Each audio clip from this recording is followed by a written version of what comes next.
Salut, je sais qu'il y a peu de probabilité que j'aime beaucoup, vous savez, Aurélien Barraud, le physicien en physique des particules. Et il avait parlé dans une conférence comme quoi on ne savait pas pourquoi dans la théorie des cordes, pourquoi les cordes y vibraient. Et moi, j'aimerais exposer une théorie.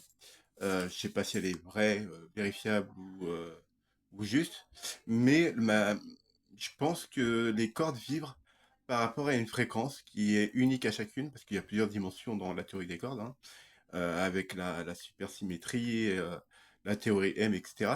Et donc, la réponse que j'ai trouvée, c'est que chaque corde vibre à une certaine fréquence.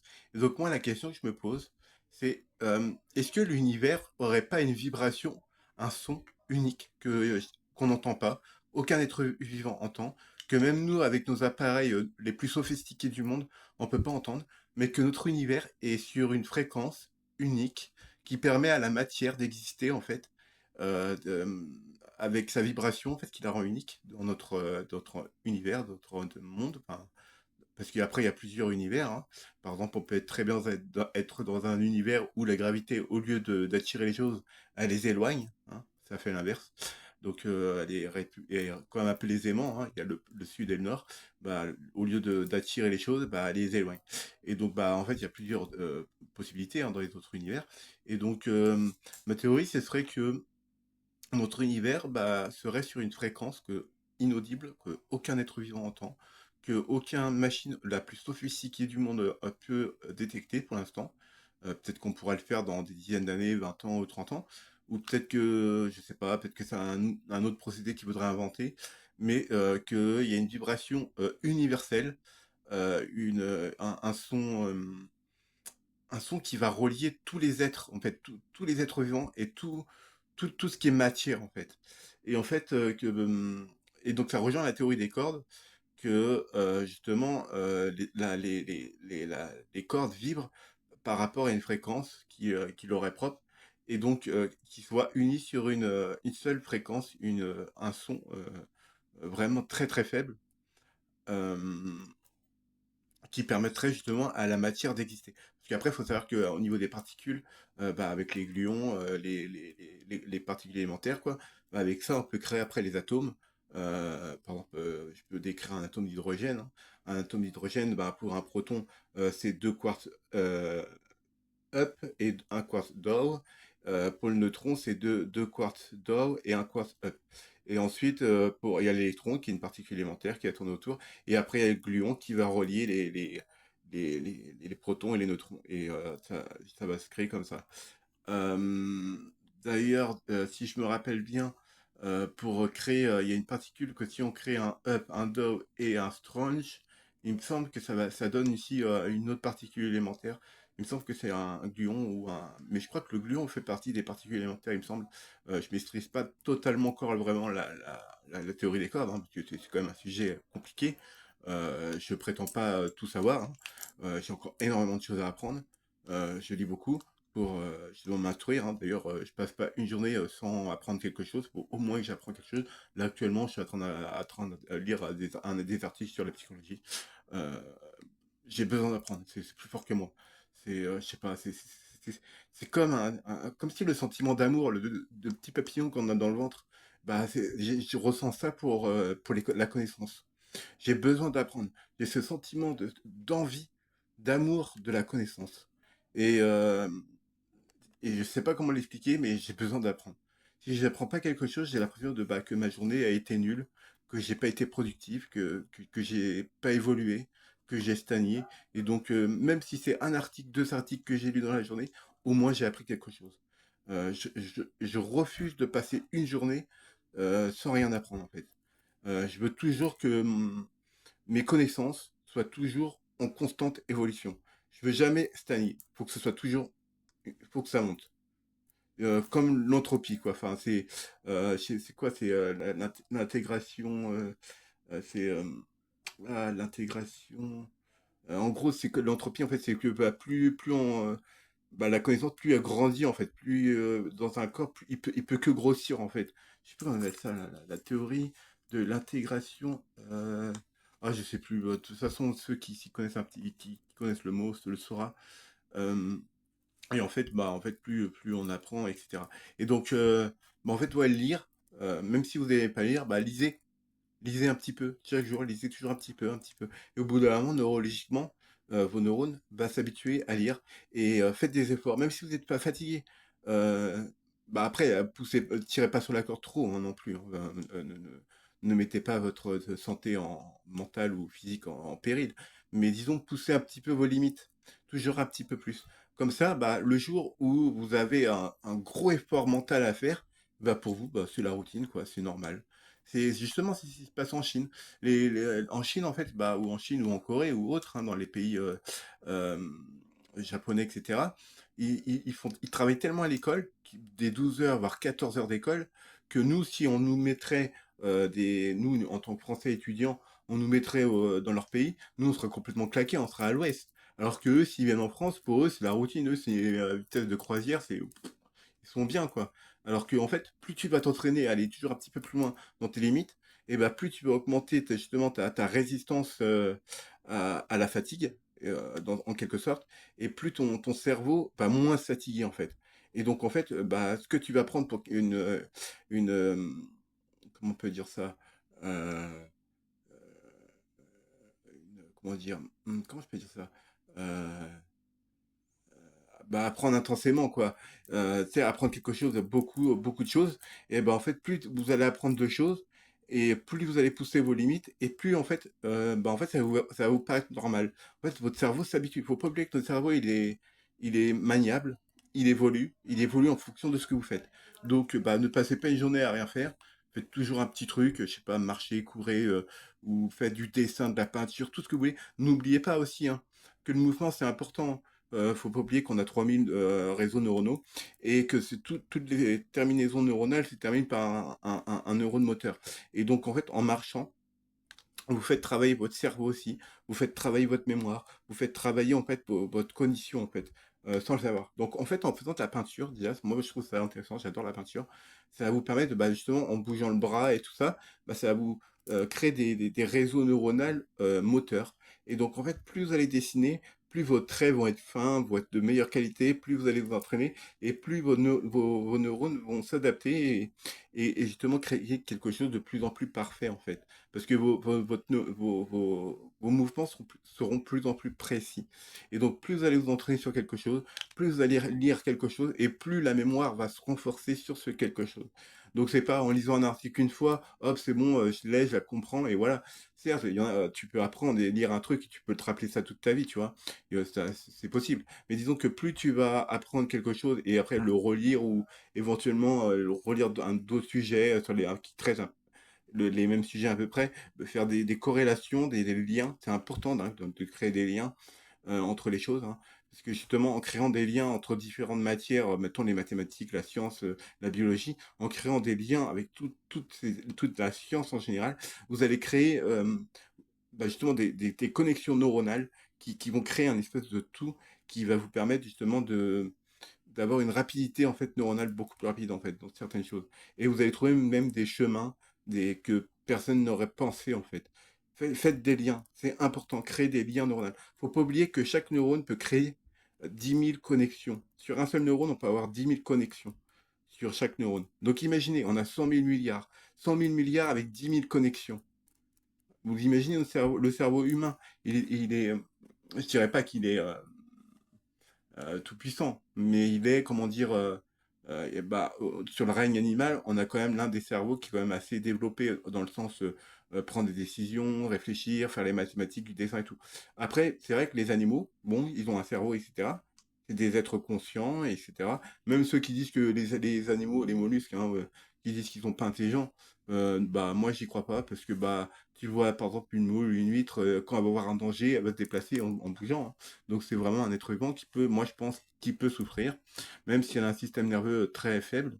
Je pense que bah elle a quand même des choses à nous apprendre, tu vois. Elle a beau avoir un système nerveux très limité, et elle a quand même une certaine intelligence de se déplacer quand il y a un danger.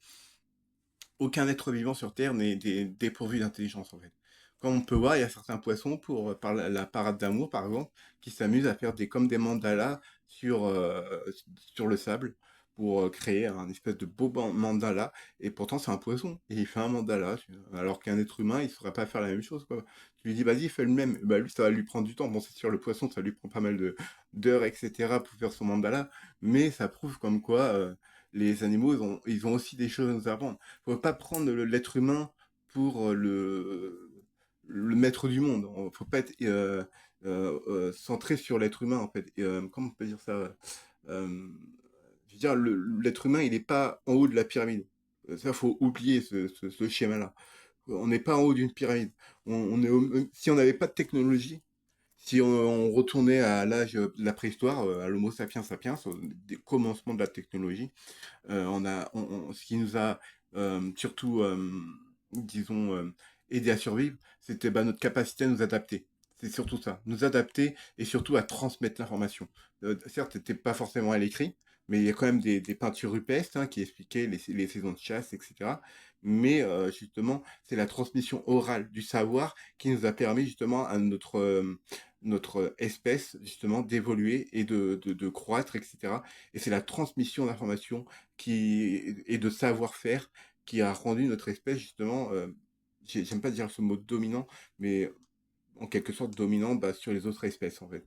Parce que les autres espèces, certes, il y a d'autres espèces qui se transmettent des savoirs, comme le corbeau par exemple, qui va montrer par exemple comment prendre un petit bout de bois et creuser les petits troncs d'arbres un peu pourris pour récupérer les vers qui sont à l'intérieur. Bah, il y a d'autres corbeaux qui l'observent, l'autre corbeau faire ça, et l'autre corbeau il apprend, et il comprend qu'il faut qu'il prenne une brindille et pour chercher ses petits vers de terre, ses petits vers pour manger.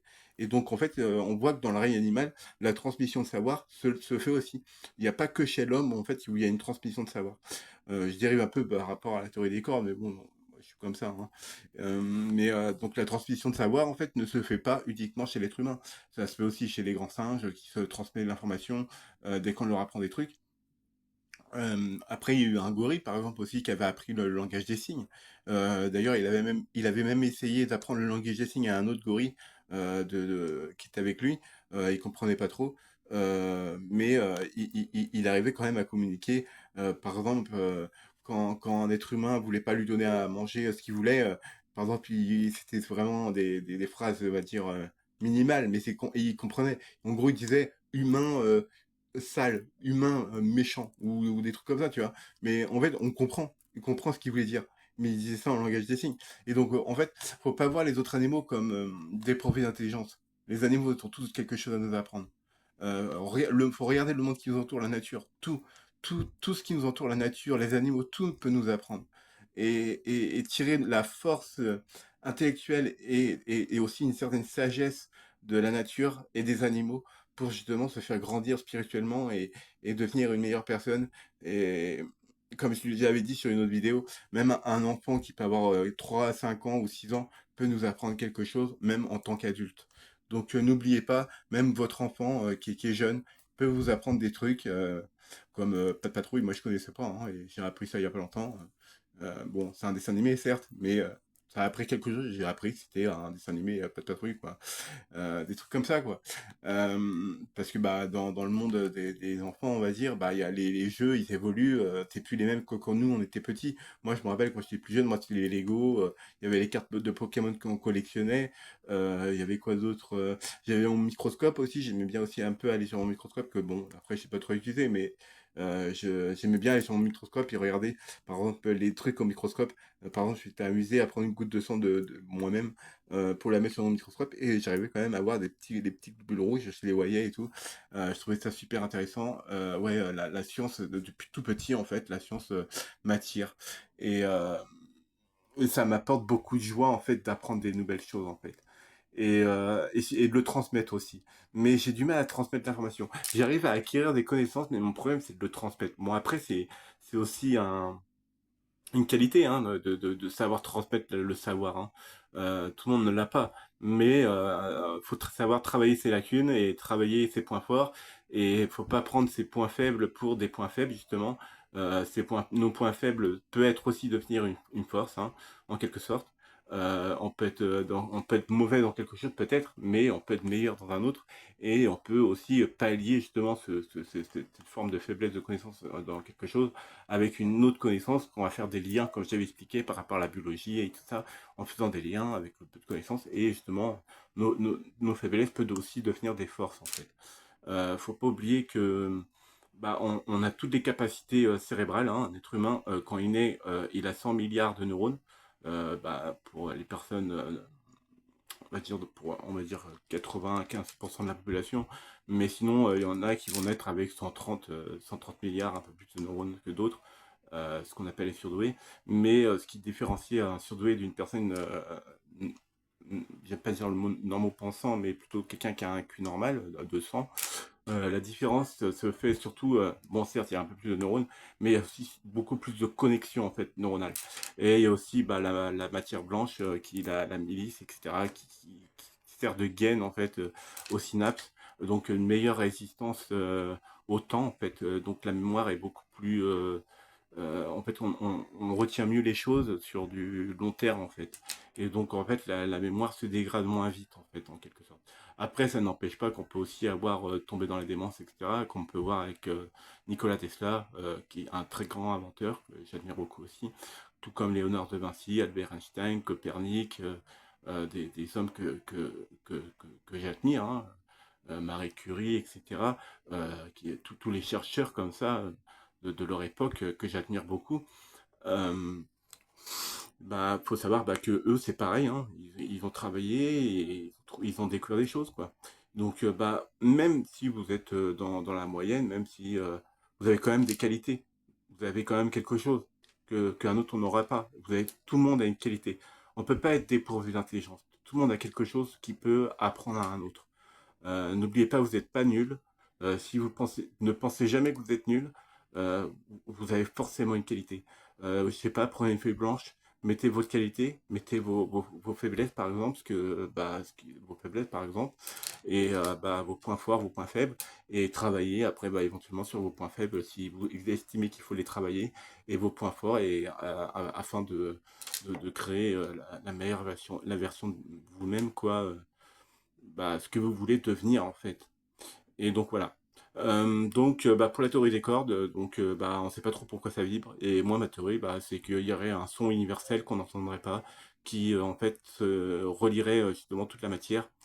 Un son unique pour chaque univers, qui rendrait chaque univers unique en fait. Donc voilà. Voilà je sais pas, une petite vidéo comme ça. Voilà. Bon, je vous fais des poutous, hein. Prenez soin de vous. N'oubliez pas, votre corps c'est un temple, prenez-en soin. Un corps sain, un esprit sain. Donc voilà. Je fais des poutous, prenez soin de vous. Tchuss!